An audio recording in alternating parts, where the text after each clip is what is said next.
In this video, we're going to look at the command term describe. It's a very common command term.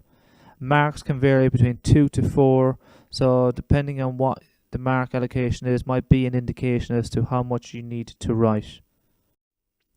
For the sake of this video, we're going to focus on all subjects apart from English. English is a small bit different, and that will be explored in different videos. So for now, what I need you to think about is when you're describing, how do you describe? You do it by kind of giving the count of something. So what happens? How does it happen? When does it happen? So depending on what the question is asking you to do, you would take that into account. So I'm going to look at some examples from the new specification. The first one up is geography, so GCSE geography, and it's a 2-mark question, I believe.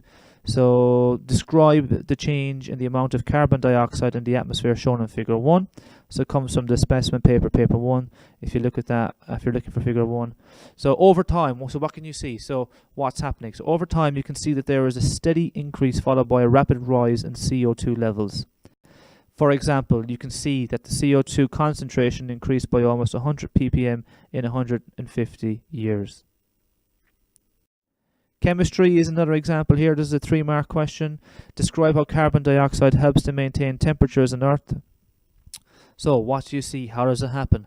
So carbon dioxide allows short wavelength radiation from the sun to pass through the atmosphere to the Earth's surface. At the same time, carbon dioxide is able to absorb the outgoing of long wavelength radiation, helping to maintain the temperature of the Earth. And the final one here then is PE. Okay, it's a 2-mark question. It's short and easy to answer. Describe how direct regression may be used to improve performance.